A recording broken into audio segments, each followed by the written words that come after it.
It looks like it's hiding directly behind the tree. There's only a small portion revealed now. Ronnie, what's going on down there? I'm hearing some sounds. I'm trying to get eyes on it.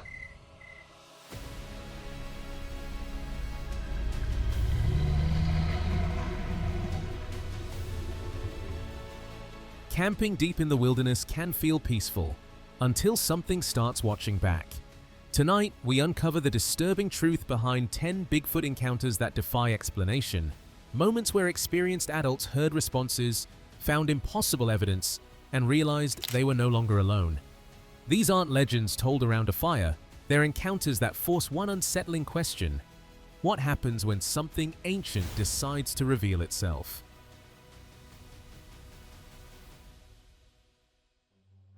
The YouTube channel. The half-inch wrench crew headed into the forests of Washington with one goal: document real signs of Sasquatch activity. They set out expecting a routine road trip. What followed became one of their most disturbing investigations. The evidence surfaced almost immediately. On a sloped dirt bank, they found impressions that ruled out people, wildlife, and coincidence. The placement was deliberate. The depth was wrong. And whatever made them didn't hesitate. The crew spotted what looked like a bare footprint and a handprint pressed into the side of the hill. The ground around it showed no signs of human activity. It immediately set the tone. Whatever left that mark wasn't small. There's footprints on the side of that. There is. Hang on, I gotta turn this down. No way. Oh, wrong way. That's a damn footprint.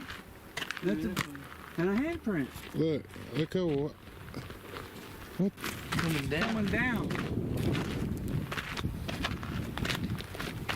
It's coming down the hill. How big it is. You can't see it on here. I gotta. As the investigation continued, the evidence began to repeat itself. Oversized tracks appeared along disturbed ground. Impressions pressed so flat they didn't behave like normal footprints. Some were so large that stepping into them felt instinctively wrong. Nearby, they found clusters of bones, birds and small animals placed along a single trail. The remains were fresh, but the pattern didn't match any known predator behavior. They assumed the bunker was empty. It wasn't. The moment one team member stepped inside with night vision active, a low, human-like sound came from the darkness. But we did not go to sleep. No, because these noises started happening. they were howling, man. They were howling loud. Like, it was loud howls. And they were just, I mean, they sounded like they were just maybe 100 yards up in the woods. And then you'd hear one up the other hill, like, and they were all around us. I had my hog set up with me. Yeah. So I had my 6.5 Grendel and my thermal scope. He froze. Then he heard it again, a slow, deliberate whisper, close enough to feel intentional.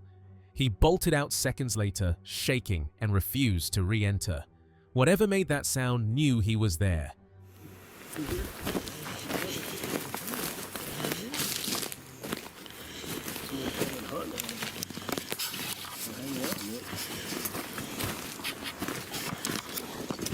Go in there. What is it? We don't know. I think it's a bunker. Locals later confirmed similar encounters. A woman hiking in Montana described seeing a dark, naked, human-shaped figure run across her path in silence. Another group camping in Oklahoma recalled a night surrounded by powerful howls, close enough to feel through the truck bed. Different states, different stories, but the same description of a tall, fast, silent figure moving where no person should be. The crew also met forestry professionals who had recently investigated massive nest-like structures high in the Washington mountains. Built like giant beaver dams, only miles from any water source, they contained hair samples that didn't match the local wildlife database. So he's always talking to people, and you hear a lot of Sasquatch sightings, especially him. So we're going to take the Bronco up a mountain over here. The Expedition won't make it, but this has got rear diff lock, front diff lock. It's got crawler mode. This is going to get us up there just fine. So we're going up there because someone reported to him at the restaurant that there was some whooping and wood knocks. It has just like happened like here in the last week or so. So we're going to go up there and do some scouting around. By the end of the trip, the crew hadn't filmed Sasquatch directly, but they did capture footprints, bone clusters, unexplained sounds, and a growing realization shared by everyone who's walked these mountains. Something is out here, and it lets you find only what it wants you to see. The video comes from the YouTube channel Travel Channel following the Expedition Bigfoot team, Bryce Johnson, Dr. Mireya Mayer, Russell Acord, and Ronnie LeBlanc as they search one of America's most active Bigfoot hotspots. The team expects another long night of scanning terrain, but what happens instead becomes one of the most compelling and unnerving encounters they've ever documented. The moment the cameras roll, Ronnie spots something hiding behind a tree. Only a sliver is visible, but enough to make him freeze. Before he can get a clearer view, his thermal camera dies, leaving him relying only on audio. Strange movement breaks the brush in front of him. Slow, heavy, deliberate. Something big is circling. It looks like it's hiding directly behind the tree. There's only a small portion revealed now.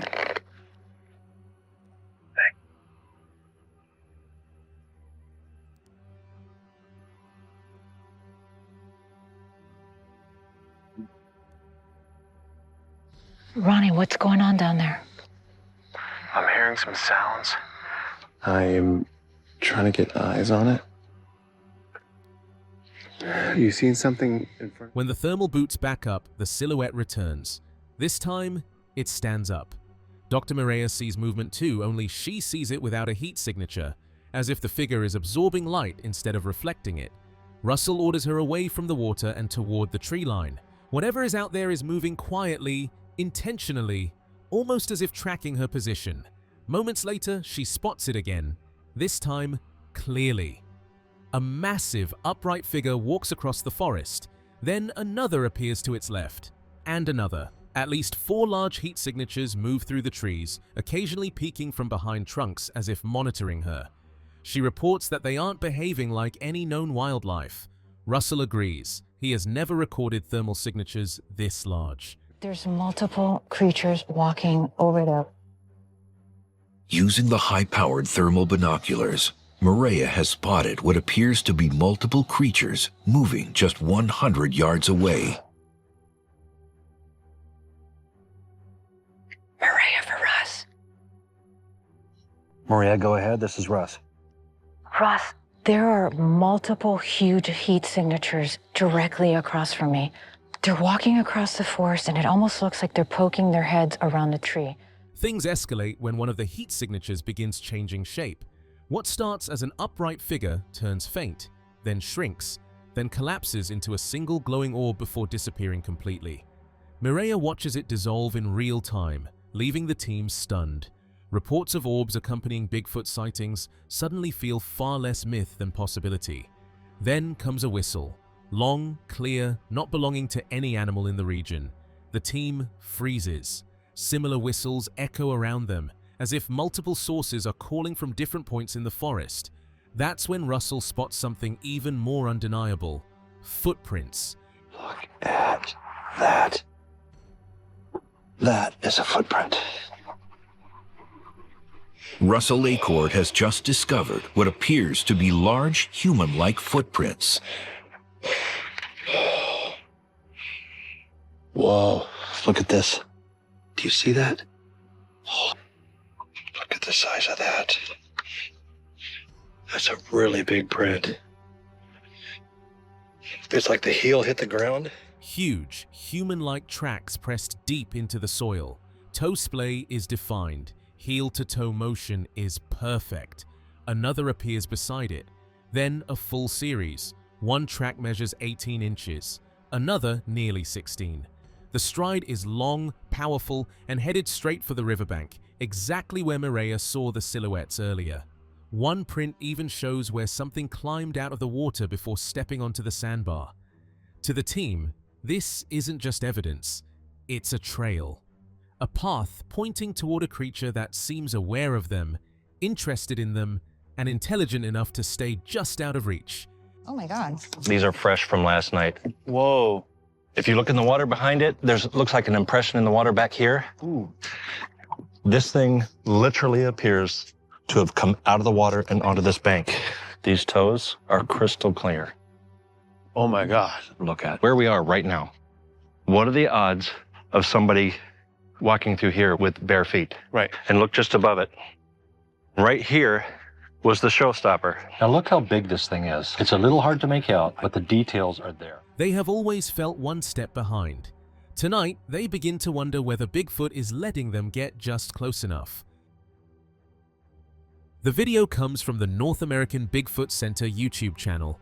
The NABC, based in Boring, Oregon, is run by longtime Sasquatch researcher and Finding Bigfoot co-host Cliff Barackman. In this episode, Cliff travels to a property outside Port Angeles, Washington, where the homeowners have been living with ongoing Sasquatch activity for years. Their history with the unknown started soon after they bought the house. First, the gardener saw a Sasquatch in broad daylight at close range.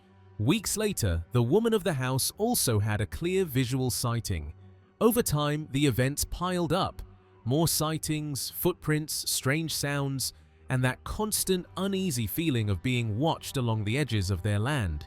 For them, Sasquatch wasn't just a legend, it felt like a neighbor. I went to one end of the house after I'd turned off the lights for the night. I went to get something out of the living room and something hit the wall of the house.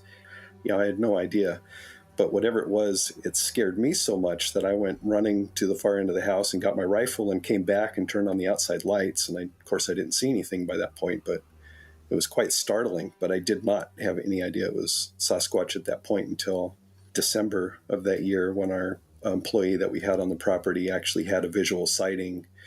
There's been numerous sightings. There's been footprint finds, some handprint stuff, and lots of sound events and just spooky feelings all around. Sasquatches, for whatever reason, are in the neighborhood here and they keep showing up. One night around 2 a.m., the homeowner Michael was at his computer when heavy thumps shook the house. At first, he thought someone was stomping down the hallway. Then he realized the sound was coming from above, something on or hitting the roof. His wife was still asleep. No one else was inside. In the morning, they went outside to look for damage or debris. Instead, they found something far stranger. A large handprint, high on the exterior of the house, roughly 9 feet up on the roofline, standing in the only spot where something could watch Michael at his computer without him seeing it. Cliff couldn't get to the property right away, so he asked local researchers to follow up. Unknown to him, no one ever did. Almost 3 years later, in 2020, Michael casually mentioned that the handprint was still there. That was enough to send Cliff straight to the site. But something flattened all this. It's not fluffy. Yeah. So, like this pressed into that. So something, bear, cougar, something pressed that in. When I don't think that just rain would flatten it like that, would it? No, I don't think so. So this is actually, I should let you go first, so I don't mess up something. Well, here's some interesting impressions, and any impressions of any size down in this ravine. In daylight, the print was faint and hard to see. As the sun dropped lower, the low-angle light revealed more detail. The heel of the palm, finger length, and even what looked like skin folds across the base of the hand. When Cliff measured the height, the numbers were staggering. From the ground to the buttock of the palm was about 11 feet of reach, far beyond any normal human. Walking the surrounding ravine, Cliff also noted flattened vegetation and impressions in places no regular person would be walking, reinforcing that something large was moving through the property. So I can see the palm of the hand, like the butt of the palm right here. Some wrinkles and some fingers that go up to about here.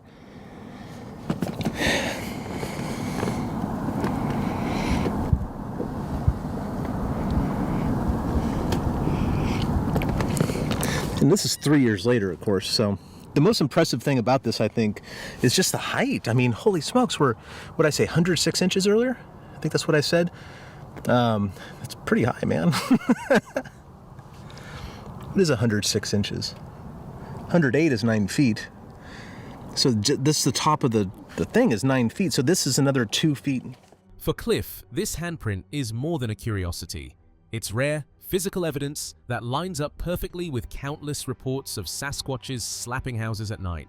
Combined with years of sightings and ongoing monthly activity, this single print turns one family's fear into a powerful data point in the long-term study of an elusive neighbor that rarely leaves a trace. In this story, the YouTube channel Spirited Investigations teams up with the Supernatural Roundtable in the remote Arkansas Ouachita Mountains. Spirited Investigations usually balances ghosts, UFOs, cryptids, and urban legends with a mix of education and light-hearted storytelling. But this trip leans heavily into something far more primal. They drove 2.5 hours from southern Arkansas, spent the night in a hotel, and met Craig from Supernatural Roundtable behind a local Walmart. From there, the group followed his truck into the mountains, the roads shrinking into narrow, rutted tracks that felt more like tunnels carved through the forest. When they arrived at the makeshift base camp, the woods pressed close enough to feel like they were being watched from the moment they stepped out of the car. Yeah, you see that? Yeah, see where the... It could be. And the moss goes all the way up. And then like toe prints here. It almost looks like toe prints, yeah. But see, I'm not, you know, and that looks kind of old, and I'm not sinking down. Yeah, I was just going to say, how much weight are you putting on that? Because this is compressed and stayed down quite a bit. See, I'm putting all my weight now. And yours comes right back up. And yours is coming back up. Yeah. And that's still happening. Possibility, guys. Yeah, let's look over here, though, too. This is all crunched and... So, if It didn't take long for the strange evidence to begin. Near the camp, they discovered a large footprint-like impression deep in the moss. When Richard tested the area, even his full weight couldn't recreate the same depth. The moss bounced back instantly, while the mysterious print stayed completely flattened. Following the line of impressions revealed an unnaturally long stride, too large for a human and too spaced out for a bear. Further along the trail, they found stacked rocks placed neatly atop a boulder, as if arranged intentionally.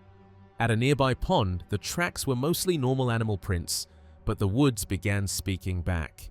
Craig heard something up the hill and raised his directional microphone while Richard climbed to check, prompting talk of locals who once saw a tall figure peeking from behind trees. I don't know what I heard.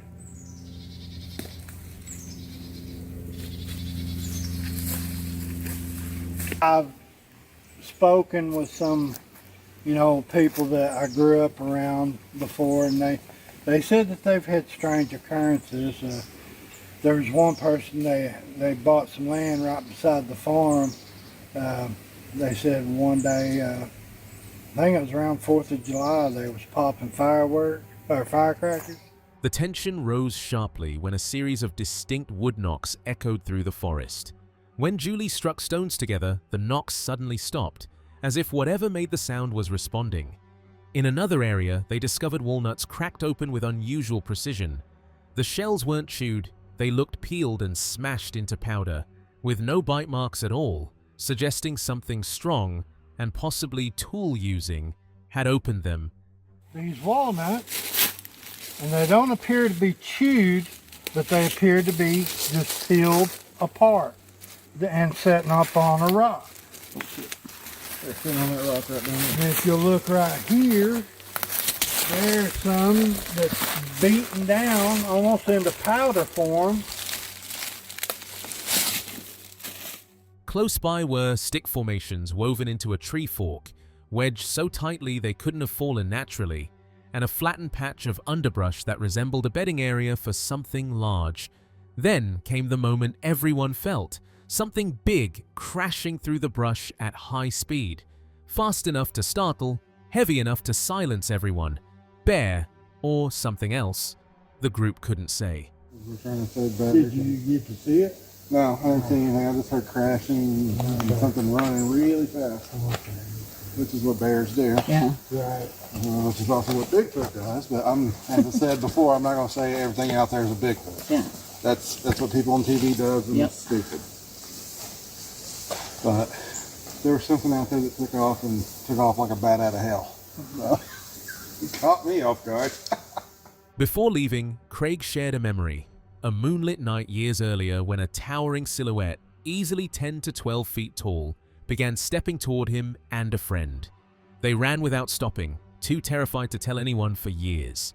We're just talking, and I hear something, and I turn back that way, and I look, and like I said, all I see is this silhouette, and it's huge. Golly, give or take 10 to 12 feet, at least. Wow. At least. And it just looked like it was... By the time spirited investigations followed the trucks back towards civilization, they hadn't captured Bigfoot on camera. But in the Ouachita Mountains, the footprints, the stride, the structures, the walnuts, the wood knocks, and the heavy movement suggested something was there, keeping its distance, but never far. In this episode from Animal Planet, the team returns to one of the most active Sasquatch regions in North America. After meeting with anthropologist Dr. Jeff Meldrum, they begin a night investigation at 5 Points, unaware that the mountain is about to deliver multiple clues at once. During the night hike, Cliff and Matt follow a sharp, rancid smell drifting between the trees. They stop immediately when eyeshine flashes back at them from the darkness, a single green reflection, high off the ground, visible only for a moment. But the thermal camera shows nothing. A creature visible to the eye, but not to heat detection, raises one immediate question. What moves through these trees without a clear heat signature? So many of the footprints from this area were found in elk wallows like this. Yeah. Stupid snow. If it hadn't snowed today, we could see what was feeding on this thing over the last week or two. I mean, there could be Sasquatch footprints underneath the snow right now. We'd never know.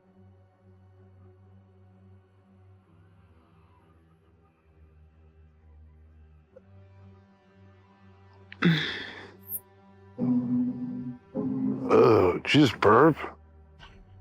Moments later, the source of the smell becomes clear. The team discovers a dead elk, decomposed for nearly 3 weeks. The site itself is unnatural. The elk didn't crawl there. It died exactly where it fell, in a location predators rarely use.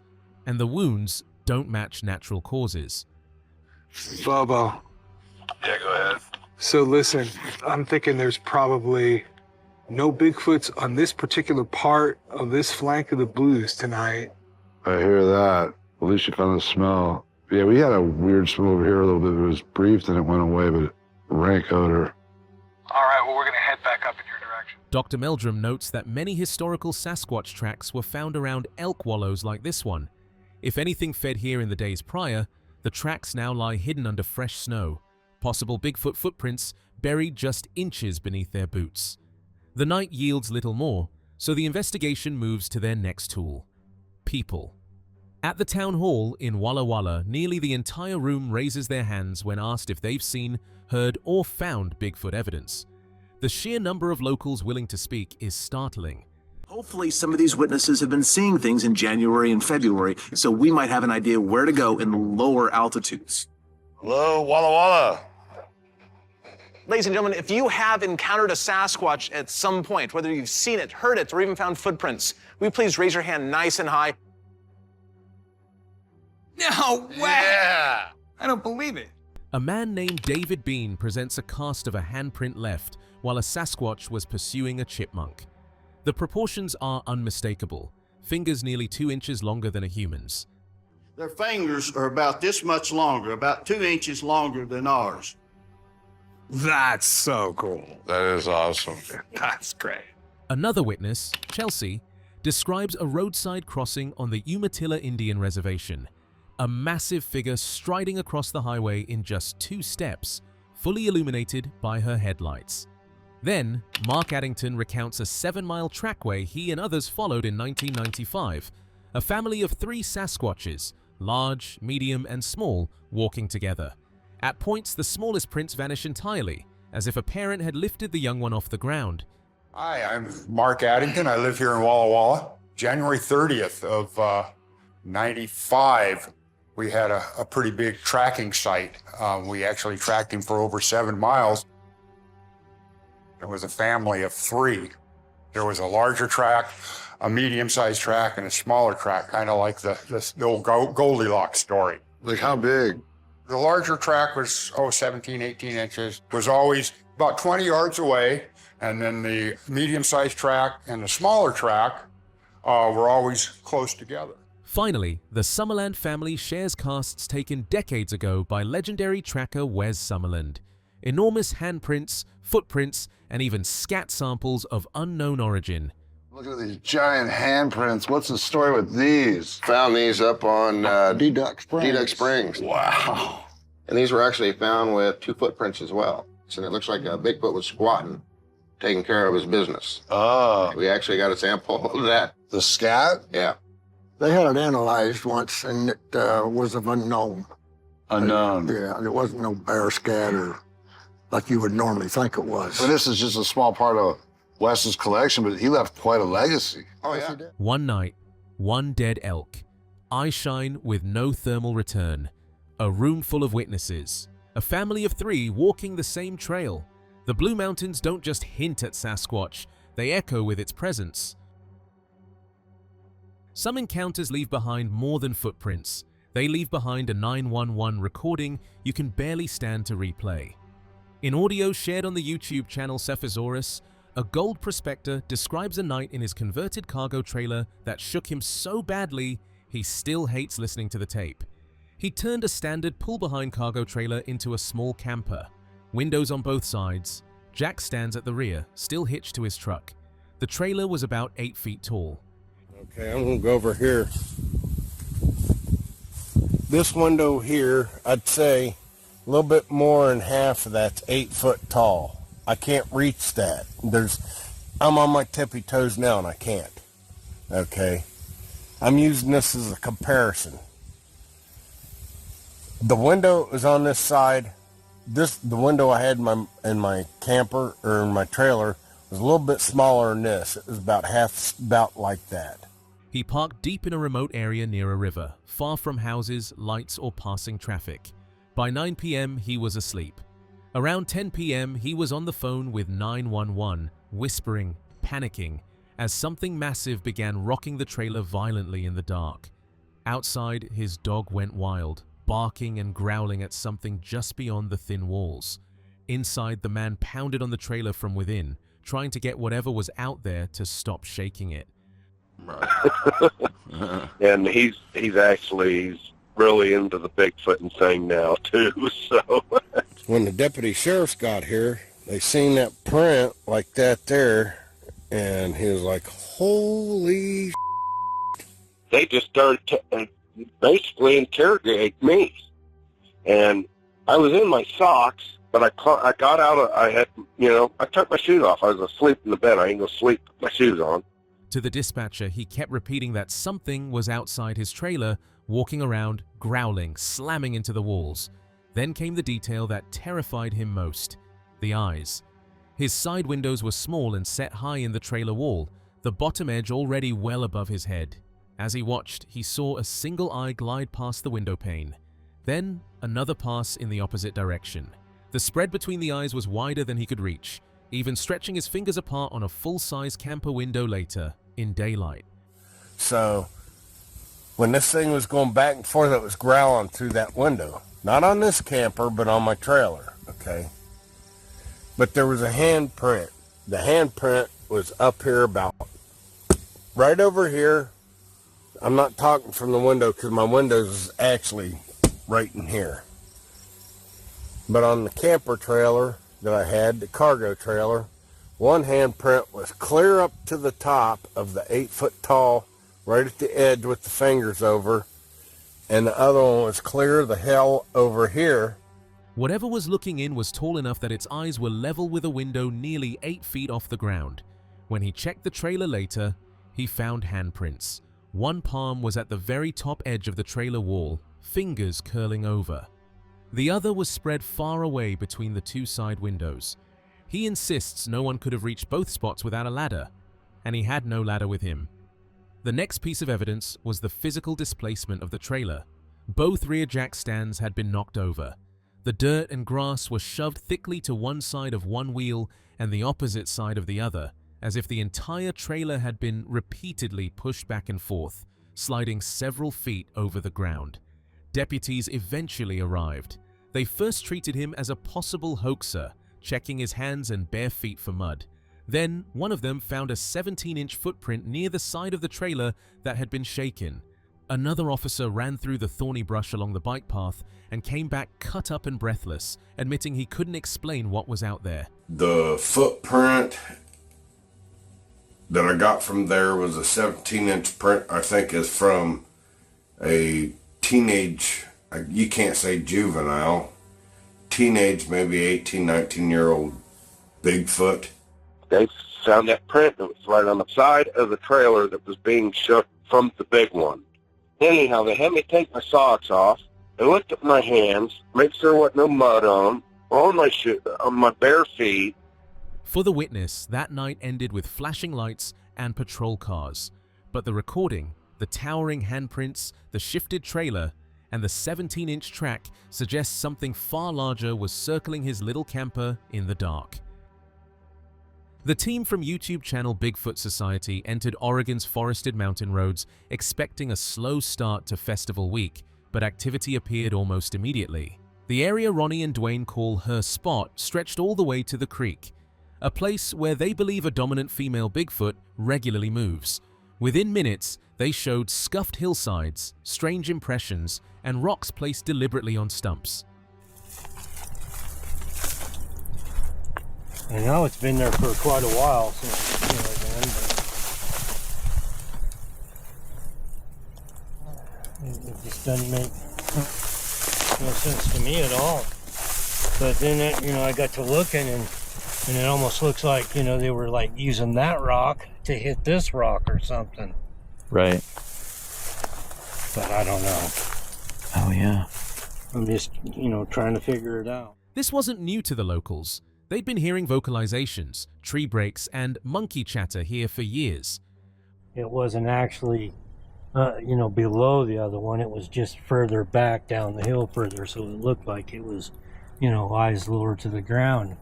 And then, so he went further sideways, and then looked back, and then he seen the third one also. But they're it's like a frequent area. This is interesting right here.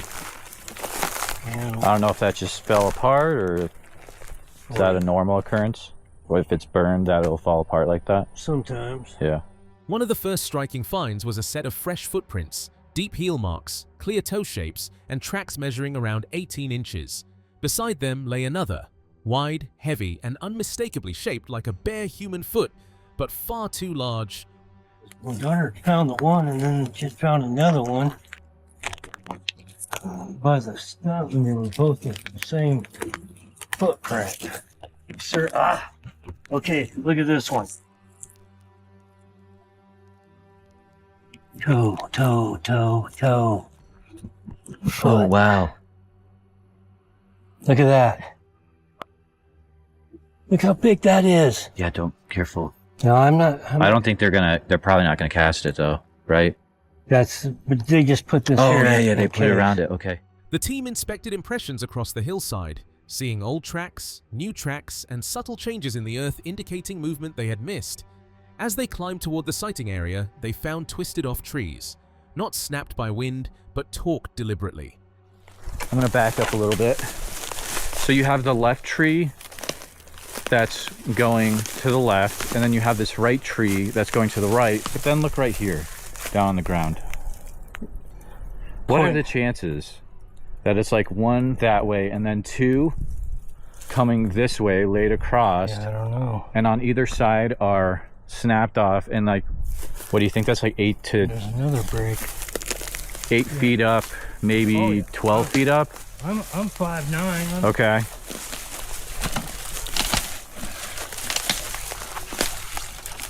I'm 5'9". What do you think? That's easily 12.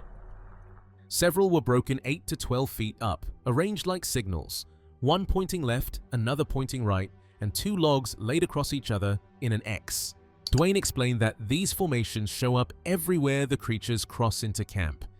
It was here that the group recounted a terrifying moment from earlier in the week.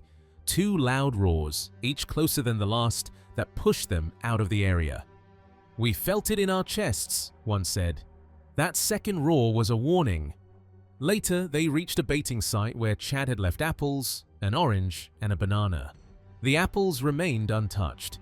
The orange had fallen to the ground, but the banana was peeled cleanly, eaten, and its peel placed aside. No claw rips, no scattered debris, just a peeled fruit, something no bear could do.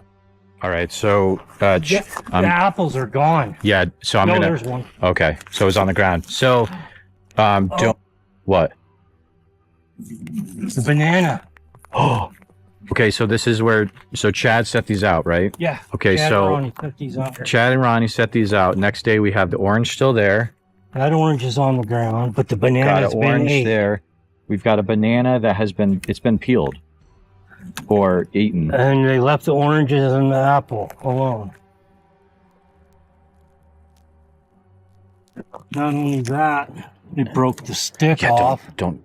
Even more unsettling, the branch the apple had hung from was snapped off deliberately, yet the apple itself remained untouched. To Dwayne and Ronnie, the meaning was clear. They wanted the banana. Around the same spot, they discovered another wide footprint in the soil, likely belonging to the same large individual.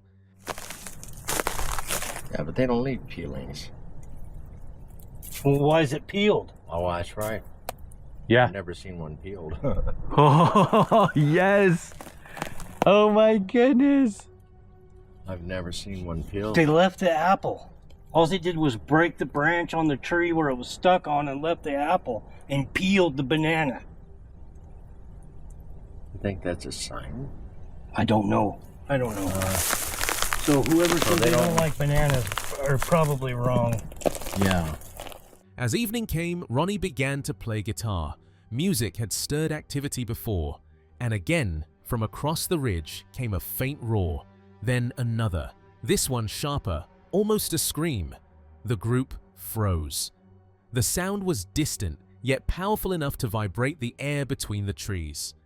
Yeah. Be natural, We'll be cool. yourself, We'll be cool. Be genuine, be silly or whatever, and let them deal with I have it. an idea. You play the song, and when we're done, we'll figure out what we're doing.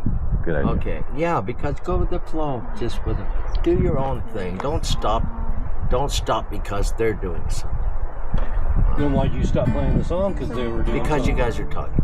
No. You got to have a reason He tells me when to live or to pass away. There's a time, there's a season. By night's end, they agreed on one thing. These mountains weren't just active, they were inhabited. And whoever was out there had been watching them long before they arrived. Oregon Public Broadcasting, an outdoor and camping-focused channel, shares a different way of looking at Bigfoot. For the native peoples of the Columbia River and the Pacific Northwest, he isn't something to be feared or hunted. Searching for Bigfoot films, documentaries, docuseries, where they're literally out there looking to find Bigfoot, capture him. I don't really know what they're expecting to do. They'll never find him because Bigfoot is spirit.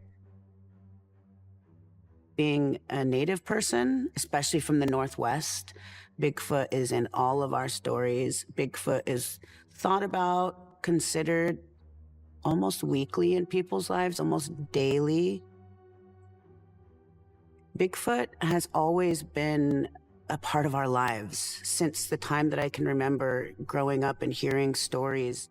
But Istiehe, the red bear, a protector, a relative, and a teacher passed down through generations. Stories are passed down through oral histories.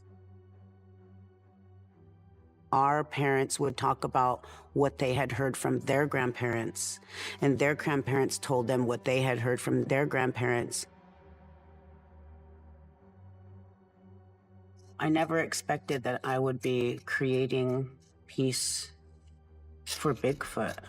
And so when I'm thinking about this dress, I knew it needed to have shells. I knew it needed to have wood on it. I knew it needed to be a dark, dark color. From childhood, Toma and others heard Bigfoot stories passed down by parents and grandparents, each generation repeating what the one before had heard. Bigfoot isn't entertainment for them, he is part of their daily thinking. When they gather huckleberries, roots, or mushrooms in the mountains, they remember that Istiehe is there too, sharing the same berry patches, the same creeks, as another gatherer on the land. These are where the huckleberries grow. This is where we pick the petishwe.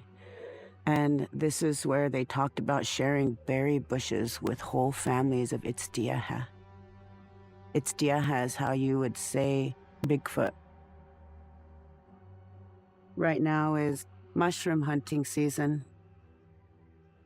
This would be an area that Istiehe would be sharing with our people because Istiehe is a gatherer. This little creek only runs through here through the springtime because it's a snow runoff. One artist works on a Bigfoot mask and dress, not as a monster costume, but as a sacred character. She carves a feminine face, with Columbia River-style she who watches eyes. So it looks like a being with personality, not an ape. And I think that we have coexisted with him for a long time. It makes me think of why people might say Sasquatch isn't real, and it's like, that's clearly up to you, and you can believe the way you want to believe, but I've always believed that this is definitely something that has lived here for a long time. And so I put all that thought and that kind of energy with this mask while I work on it. The idea of the mask, I wanted it to be feminine. I wanted to not have this creation like of a gorilla or a monkey. The dress is dark, heavy with shells, wood, and big rough stitches, exactly how she imagines Bigfoot would make clothing from the forest. Of this tribe, the length of the sleeves, traditionally for a dress you lived in and worked in, it came right there. The other night, I actually added more pieces on to make the sleeve longer, so now it hangs over the elbow. Yeah. And I tried to make big stitches because I'm thinking like Bigfoot wouldn't have these perfect stitches. They would be big stitches, probably out of deer sinew or something. So I did try to make those stitches bigger. With sinew and simple, honest work. As she carves and beads, she treats it like bringing a spirit out of the wood. Everything it needs to be is already in there. I just have to release it. Now this mask and dress become part of her tribe's Bigfoot history. Elders explain that for them, the question is not, do you believe in Bigfoot? Their oral history is a knowledge system, not a fairy tale. From like Columbia River styles, like the she who watches kind of almond eyes. And so bringing those elements in was pretty important to me and to represent Columbia River because that's a big part of who I am as well as an artist. And while carving, it's like in your mind, you're like, it's in there. I just got to work its way out. Like everything that it needs to be is in this block of wood. I just got to release it. And so now this becomes part of our tribe's history. Encounters happen in logging areas, mines, and disturbed forests where human disruption forces the caretaker to reveal himself. When mainstream people see Bigfoot, elders say, it's often because they've pushed too far into places they are already harming. They connect Bigfoot to Tamanwit/Enchi Tamanwit, the great unwritten law. Every action has a ripple effect reaching 7 generations ahead. When humans take too much, through corporate greed, logging, mining, and climate damage, Bigfoot as protector takes back roots. We introduce ourselves with our name, where we come from, who we are, so the land will recognize us, so that he or she will recognize us. That was always what was shared to me, to respect everything that's above this earth. that you don't take beyond, or you don't waste. Everything is related to this earth. Everything was gifted. We all have a time above this earth, and every living thing has a body, heart, and spirit. Berries, snow, and water. Droughts, failed berry seasons, and strange weather are seen as reminders you're not doing right. Offerings of tobacco, cedar, Indian money, and first foods are laid down with songs, names, and introductions, so the land and the beings upon it recognize who has come. When you look at the larger mainstream, really it comes down to an issue of whether or not you believe in Sasquatch. For Native people, that's not the issue. Our oral traditions and our oral history are actually a kind of knowledge system. Our people will continue to have these kinds of experiences, as profound as they are. Bigfoot, they say, sings too, carrying medicine, dance songs, and watching over the people. In the end, they ask, are we really searching for Bigfoot? Or searching for the part of Bigfoot that lives in us, our forgotten relationship with the land, our relatives, and our own humanity? 12 years ago, a short swamp clip was posted by Josh Highcliffe with the title, "I think I saw a skunk ape. Please help." The footage shows a large figure crouched in a Mississippi swamp, tearing huge pieces of wood from a tree and appearing to eat the white inner core. It never notices Josh filming from only a short distance away. When it finally rises, its height and shape immediately raise questions. Thinkathunka revisits the clip and focuses on one critical detail: proportions. When the creature stands, its knees bend clearly, and its torso appears unusually long. To test what it is, or isn't, he applies his image-based species identification system, a method he developed by comparing limb ratios across species. Think I saw a skunk ape. Please help. Have a watch. There is something sitting out there in the swamp, breaking out huge chunks out of a tree. Here we go.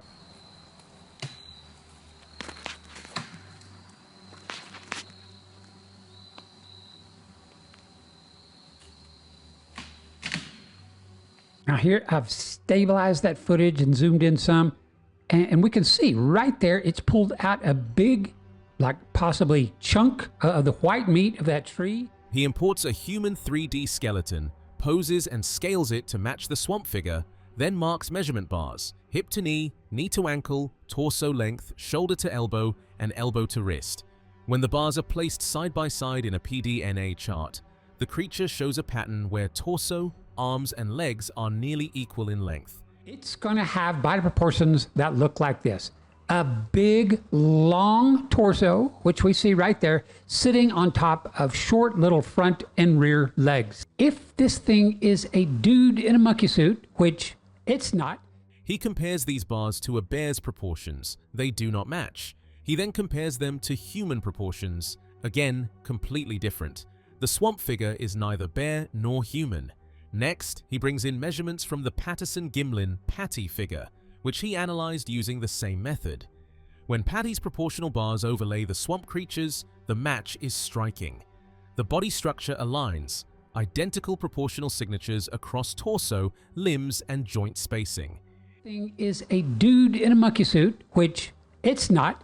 It's going to have body proportions just the opposite of a bear. It's going to have relatively short torso and arms, sitting on top of these big, giant, long human legs of ours, and it's the same whether we're 4'8" or 8'8". These are your proportions, my proportions, and the same proportions of every normal, typical adult human on the planet, male or female.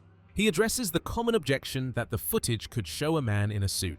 For that to be true, the suit would require an unnaturally long torso, fully mobile shoulders, and a perfectly functional head aligned with the body, all features visible in the video. He argues that such a design would require a sophisticated, expensive build that nobody was discussing or producing when the clip first surfaced. Finally, he responds to the idea of measurement error. To make the creature fit human proportions, his measurements would need to be wrong by nearly 30%, which the footage does not support. So I would have to have mismeasured by about that much. That's how far off I would have had to been on his legs. And any reasonable person could see that I couldn't have possibly been 30% wrong measuring its legs or torso or arms. So wrapping up, me personally, I have made 2 videos discussing this video, and there have been countless others over the past 14 years, and it just seems unimaginable that anybody could have ever just simply measured this thing's body proportions and then compared it to human or bears or any other larger primates so that we could finally know 100%. Thinker Thunker concludes that based on proportional analysis, the swamp figure and Paddy share the same non-human structure. To him, they appear to belong to the same species.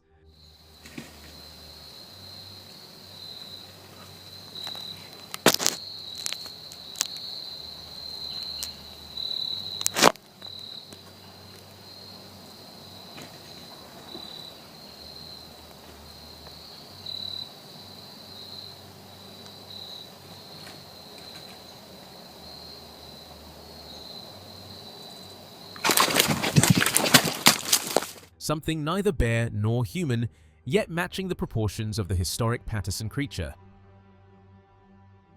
The investigation begins with the team from DMAX UK meeting an anthropologist in Seattle who explains that Sasquatch behavior, based on native oral histories and collected reports, ranges widely: stealing fish, whistling to communicate, displays of territorial aggression, and rare accounts of hypnosis-like effects.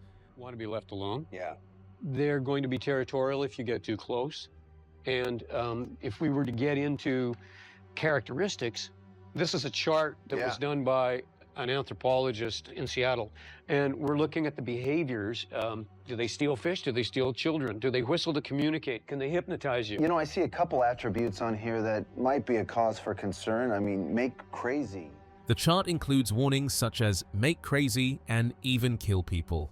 The anthropologist clarifies that most indigenous groups do not describe Sasquatch as murderous, but territorial. Aggression, he says, is more likely a defensive response to encroachment. When asked about the term make crazy, he suggests the possibility of infrasound, a low-frequency vibration known to disorient humans, causing nausea, confusion, and even missing time. The team relates this to a past incident where a crew member suffered sudden, unexplained sickness in the woods, something doctors could not explain. It might mean that that same sort of thing we're talking about, certain militaries are using infrasound to disorient. Yeah. And if you looked at all the medical effects, the physiological effects, when you look at the effects of infrasound, when it's below 10 hertz, you can really disorient. You can even cause missing time. So there are all sorts of things that could be going on there. Yeah. So, I mean, we're just trying to collect as much evidence for ourselves as possible, just to confirm, not only for ourselves, but the community, that these beings do in fact exist. What kind of advice can you offer for me and my team? I would say when you're out there looking for Sasquatches, take the lead of Dr. Goodall and say, it's worth studying Bigfoot and Sasquatches as a respected member of our family. The team moves deeper into Washington's dense forest. Investigator Russell Acord adopts a still hunting method. Minimal movement, letting the environment settle until any nearby creature reveals itself. The lack of forest noise triggers instinctive tension. The area feels unnaturally silent. As dusk approaches, they begin to sense something moving nearby. A sudden, unmistakable noise breaks the quiet. It's here. Whatever it is, it's here. I can hear the small birds, that's it. That's all I've got. How long should we stay here?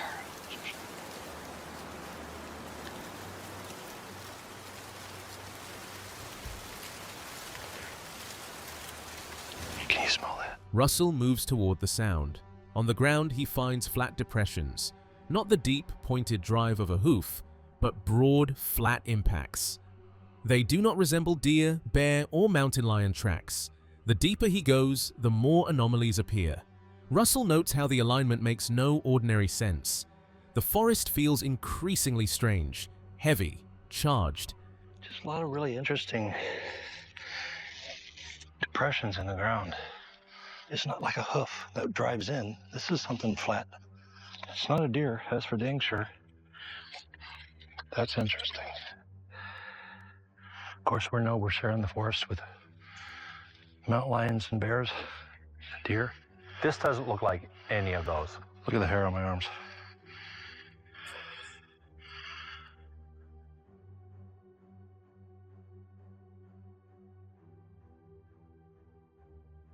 Continuing along the trail, he finds more flat depressions spaced in a pattern consistent with bipedal movement. He and the team keep following the line of impressions. Then he finds it. A massive footprint pressed deep into the earth. The heel edge is sharply defined and the midsection is flattened all the way through. Unlike any known wildlife track, the depth of the print shows significant weight. Even with forceful stomping, Russell cannot replicate the same compression in the soil. He marks the location carefully. This is the strongest physical evidence they've encountered in this region. Throughout the search, one theme becomes undeniable. Something large, territorial, and heavy has been moving through this forest, leaving behind structural signs, behavioral sign, and tracks that do not match any known animal in Washington state. Something with a lot of weight pressed right there. I saw something really big on that ridge last night, and right now, there's something moving around me in the forest. And here in front of me, I'm looking at this massive footprint. This is definitely the right place to be.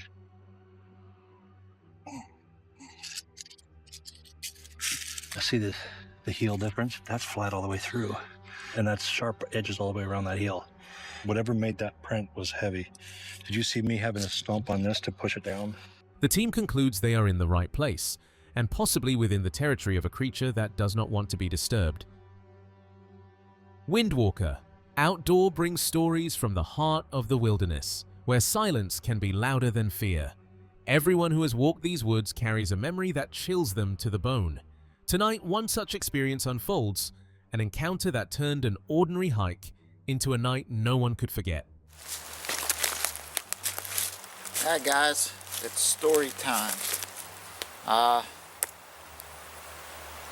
pretty sure most of you guys watching have had maybe an experience in the woods that was scary. And I know a lot of times when I go into different forums, somebody will pose the question, what was the scariest thing that ever happened to you? In 1988, deep in a quiet corner of the forest, a hunter climbed a tall pine tree, setting up his stand among the shadows. Nearby, a couple of apple trees hung heavy with fruit, a natural lure for deer that wandered through this isolated spot. The canopy above was thick, the towering pines casting long, dark shadows that turned the woods into a maze of light and gloom. What began as a routine archery hunt soon felt different. Strange noises, shifting shadows, and the kind of stillness that makes a person wonder if they're truly alone. Back in 1988, I was archery hunting out of this tree. Had a climbing tree stand. We have a couple apple trees right here. It's usually, to bring the deer in. I mean, I come up and check just about every summer to see if there's apples on them, because if there's apples, there'll be deer coming in here, these isolated apple trees. But anyway, then this tree stand hunting. Now, back then, this used to get real dark in here because these pine trees were alive. There's two of them. And they provide a lot of shade. It used to be thick in here. I mean, that was how many years ago? That was, 30 years ago? As he shifted his weight in the tree, turning to secure the strap on his stand so he could climb down, a sudden sound cut through the stillness. It was not a roar, but something sharper. A brief, unsettling growl. It carried the same tone someone might use to startle a child. The sound came without warning, close enough to demand attention. His reaction was immediate. He reached out instinctively, convinced at first that someone nearby was playing a cruel joke. But in the fading light, surrounded by the quiet woods, there was no one in sight, only the echo of that strange sound lingering in the air.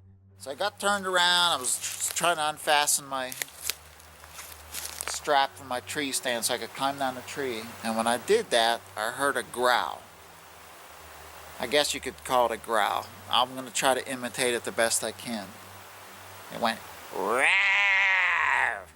And it sounded just like that, like I was saying the growl. Just like when you would try to scare a little kid, you'd get rawr. Like, that's what it sounded like. It didn't sound like a snarl. It wasn't deep. It was kind of high-pitched. It didn't take long for him to understand this was no prankster hiding in the trees. The sound belonged to some creature, something alive, powerful. It wasn't just loud. It shook the air around him, rattling his chest like the deep thrum of a turkey gobbling too close for comfort. He froze for a moment, then instinct took over. A low growl escaped him in return, small but defiant, as if to challenge the unseen presence lurking in the shadows of the forest. The silence that followed was heavier than any darkness he had ever known. So I realized, it didn't take very long, I realized that that wasn't a person. Whatever that was some kind of animal. Now this sound was loud, that rawr. It was loud that I could feel it vibrating off my chest. Similar to when if you ever had a gobbler gobble at close range, that loud, you could feel it in your chest. Well, that's what this was like. So anyways, it growled, I growled back. Unarmed and alone, he sat frozen, weighing his options as darkness thickened around him. The growl came again, low and menacing, echoing through the trees. Night had fallen fully now, and the forest had become a shadowed maze, every movement uncertain, every sound amplified. Finally, he made a decision. He couldn't stay perched in that tree all night. He had to descend. Heart pounding, he began climbing down as fast as he dared, shouting into the night, commands, warnings, anything to break the silence. "Go away! Leave me alone!" His voice bounced through the woods, a desperate attempt to mask the sound of his own movements, a feeble shield against whatever was lurking unseen below. Sitting there debating what to do, it growls again. I'm scared. I mean, it's getting later and later. It's pretty dark by now. I mean, it's hard to see with just your eyes. So I just made up in my mind that I was going to have to come down that tree one way or the other. I was not going to spend the whole night in that tree. Even though I thought about it, I was not spending the whole night in that tree. So I come down the tree as fast as I can. The whole time I'm coming down the tree, I was just yelling, "Get out of here, leave me alone, get out of here, just go, get." And I was basically yelling that so that, hoping that would cover up the noise if I heard something, just to cover up the noise of hearing it. The fear from that night lingered long after he left the forest. For 4 years, he avoided that area entirely, unable to shake the memory of the growl that had filled the trees with an almost tangible presence. Even decades later, he couldn't identify what he had heard. Nothing in recordings or other wildlife came close to that haunting sound. 30 years have passed, yet the memory remains vivid. Now, whenever he returns to the woods, he never ventures unarmed. The forest may be quiet, the shadows may seem ordinary, but the memory of that night reminds him that some encounters are not meant to be forgotten, and some mysteries of the wild refuse to be explained.